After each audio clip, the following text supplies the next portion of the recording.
Iran के इस सारे मामले के अंदर एक जो बढ़िया ही अफसोसनाक पहलू है कि ईरान के हर गली मोहल्ले में लगता था कि जासूस इसराइल के लिए काम कर रहे हैं। तो बहुत सारे जो एनालिस्ट हैं उनका ख्याल यह है कि इंडियन कंपनीज ईरान में बहुत एक्टिव थी और वही सेटअप जो पाकिस्तान में कुलभूषण यादव भेजने में मुलव्वस था, उसी जैसे एक सेटअप ने इसराइल के लिए जासूसी का काम किया।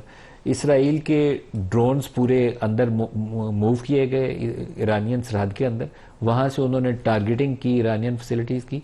उनके जो न्यूक्लियर साइंटिस्ट थे उनकी गाड़ियों के नीचे बम लगाए गए।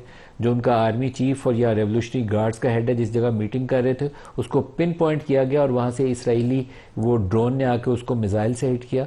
तो ये एक ऐसा फिनोमेना है जो पाकिस्तान को अंडरस्टैंड करना पड़ेगा। पहलगाम के बाद श्रीनगर में इसराइली जहाज भी खड़े थे और इसराइली ड्रोन भी वहाँ से ऑपरेट हो रहे थे। तो पलूशा, ये आपसे ये सवाल, ये एक इन दोनों का मुश्तरका प्लान था पहलगाम के बाद, तो जो कुछ ईरान में हुआ उसमें भी इन दोनों का इश्तराक नजर आता है। तो पाकिस्तान को और शायद बाकी मुस्लिम वर्ल्ड को भी इन चीज़ों को अंडरस्टैंड करना पड़ेगा। देखिए, बिल्कुल करना चाहिए। हमें किसी भूल में नहीं रहना चाहिए कि ये नहीं हो सकता या ऐसा नहीं होने को तो अल्लाह ना करे, लेकिन कोशिश तो हो सकती है ना। और ये ईरान और मोदी और नेतन्याहू, इनका गट्स जोड़ कोई छुपा हुआ तो है नहीं। और अभी जो हमारे शहर शहर ड्रोन फिर रहे थे वो यही भेज रहे थे, इजरायली ड्रोन्स थे ना, जो लोगों ने बाद में मारे और फौज ने मारे, वो सब इजरायली ड्रोन्स थे। लिहाजा मैं समझती हूँ सबसे पहले तो इसमें ये एक जो आपने कहा ना जाए मुख्तलिफ कैपिटल्स में, मैं समझती हूँ कि दुनिया तो ऑलरेडी दो ब्लॉक्स में हो गई है, दो तरफ हो गई है। जो वेस्ट है ना, उनकी पॉपुलेशन बातें सुनती है, आपका बयानिया बाकी सुनती है, लेकिन फिर देखिए उनकी पॉपुलेशन जो है वो ऐसे लगता नहीं कि कहीं से किसी जर्मनी की जैसे एक बड़ा इस पे अपना एक वो रख रहे हैं, इसराइल के साथ खड़े हुए।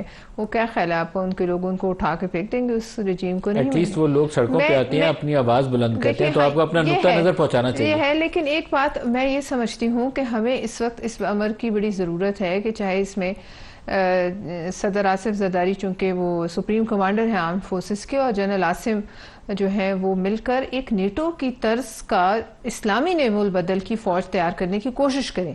वो कोशिश जो जुल्फ़िकार अली भुट्टो शहीद ने की थी, अब वो जाहिर है कोई जुल्फ़िकार अली भुट्टो शहीद नहीं है, लेकिन इनको इस तर्ज पर एक फौज और एक ताकत खड़ी करने की, ये OIC तो कुछ भी नहीं है।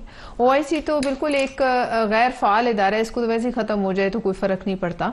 और दूसरी बात ये सीखना चाहिए, जितने इस्लामी ममालिक हैं, ईरान की आप एग्जाम्पल देखें, वहाँ इंडियंस की इन्वेस्टमेंट, इंडियंस को पैट्रोनाइज कर रहे थे, इंडियंस किस हद तक वहां पेनिट्रेट कर रहे थे।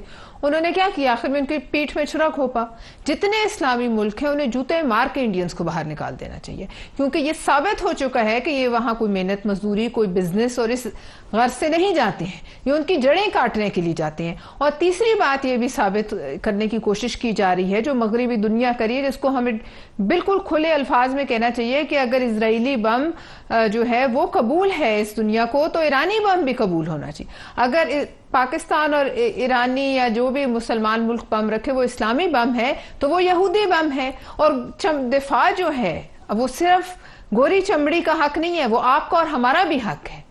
दिफा और जान जो है वो सिर्फ उनकी कीमती नहीं है। अब वहां दो पड़े हैं मिसाइल, तो उनके कुछ इमारतें जो है वो गिरी हैं, 20-25 लोग मरे हैं, तो कैसे बड़ी बड़ी हुकूमतें सामने आ गई हैं कि जी अनकंडीशनली आप सरेंडर करें। भाई क्यों करें, जब वो लड़ रहे हैं क्यों सरेंडर करें, किस हिसाब में सरेंडर करें?